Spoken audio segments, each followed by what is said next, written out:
マグナの続きです。走行前に年会オイルを点検しようとしたらですね、オイルがいい状態じゃないですね。入ってないのか、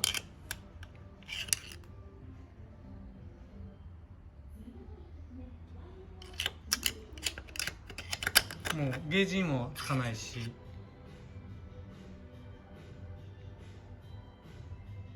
なんて言うんですかね、入ってないんじゃないですかね。どうなんでしょう。お客さんにね、聞いた時はですね、オイル交換したばっかって聞いたんですけど、ちょっとこれじゃちょっとまずいですね。作業止めます。